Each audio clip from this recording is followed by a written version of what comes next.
नमस्ते मित्रों, सभी को जय श्री राम। आज हम जानेंगे गुरु अर्जुन देव के बारे में, जो आध्यात्मिक चिंतन एवं उपदेशक के साथ ही समाज सुधारक थे। गुरु अर्जुन देव का जन्म सिख धर्म के चौथे गुरु रामदास जी व माता भानी जी के घर वैशाख वदी 7 संवत 1620 में 15 अप्रैल 1563 को गोइंदवाला अमृतसर में हुआ था। श्री गुरु अर्जुन देव साहेब सिख धर्म के 5वें गुरु थे। वे शिरोमणि सर्वधर्म समभाव के प्रखर पैरोकार होने के साथ साथ मानवीय आदर्शों को कायम रखने के लिए आत्म बलिदान करने वाले एक महान आत्मा थे। गुरु अर्जुन देव जी के निर्मल, पवित्र, सुहृदय, कर्तव्य निष्ठा तथा धार्मिक एवं मानवीय मूल्यों के प्रति समर्पण भावना को देखते हुए गुरु रामदास जी ने 1581 में 5वें गुरु के रूप में उन्हें गुरु गच्छी पर सुशोभित किया। इस दौरान उन्होंने गुरु ग्रंथ साहिब का संपादन किया, जो मानव जाति को सबसे बड़ी देन है। संपूर्ण मानवता में धार्मिक सौहार्द पैदा करने के लिए अपने पूर्ववर्ती गुरुओं की वाणी को जगह जगह से एकत्र कर उसे धार्मिक ग्रंथ में बांटकर परिष्कृत किया। गुरु जी ने स्वयं को उच्चारित 30 रागों में 2218 शब्दों को भी गुरु ग्रंथ साहिब में दर्ज किया। एक समय की बात है, उन दिनों बाला और कृष्णा पंडित सुंदर कथा करके लोगों को खुश किया करते थे और सबके मन को शांति प्रदान करते थे। एक दिन वे गुरु अर्जुन देव जी के दरबार में उपस्थित हुए और प्रार्थना करने लगे, महाराज, हमारे मन को शांति नहीं है। आप ऐसा कोई उपाय बताएं जिससे हमें शांति प्राप्त होगा। तब गुरु अर्जुन देव ने कहा, अगर आप मन की शांति चाहते हो तो जैसा आप लोगों को कहते हो उसी प्रकार आप भी करो। अपनी कथनी पर अमल किया करो।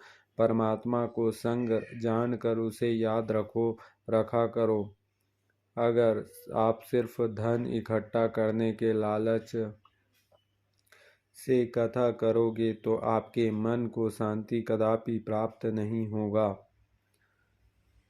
बल्कि उल्टा आपके मन का लालच बढ़ता जाएगा और पहले से भी ज़्यादा दुखी हो जाओगे। अपने कथा करने के तरीके में बदलाव कर निष्काम भाव से कथा करो, तभी तुम्हारे मन में सच्ची शांति महसूस होगी। एक अन्य प्रसंग के अनुसार एक दिन गच्छी पर बैठने के बाद गुरु अर्जुन देव जी के मन में विचार आया कि सभी गुरुओं की वाणी का संकलन कर एक ग्रंथ बनाना चाहिए। जल्द ही उन्होंने इस पर अमल शुरू कर दिया। उस समय नानक वाणी की मूल प्रति गुरु अर्जुन देव के मामा मोहन जी के पास थी। उन्होंने उसके प्रति लेने भाई गुरुदास को मोहन जी के पास भेजा। मोहन जी के प्रति देने से इनकार कर दिया।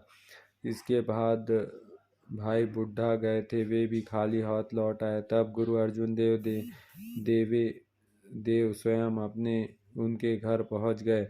सेवक ने उन्हें घर में प्रवेश से रोक दिया। गुरु जी भी धुन के पक्के थे। वे द्वार पर ही बैठकर अपने मामा से गा गा कर विनती करने लगे।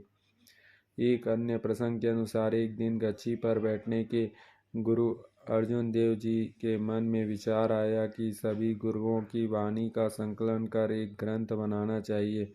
जल्द ही उन्होंने इस पर अमल शुरू कर दिया और उस पर नानक वाणी लिखी। उसके प्रति लाने इस प्रकार मोहन जी ने उन्हें बहुत डांट फटकारा और ध्यान करने चले गए, लेकिन गुरु पहले ही की तरह गाते रहे। अंततः उनके धैर्य, विनम्रता और जिद को देखकर मोहन जी का दिल पसीजा और वे बाहर आकर बोले, बेटा, नानक वाणी की मूल प्रति मैं तुम्हें दूंगा, क्योंकि तुम ही उसे लेने के सही पात्र हो।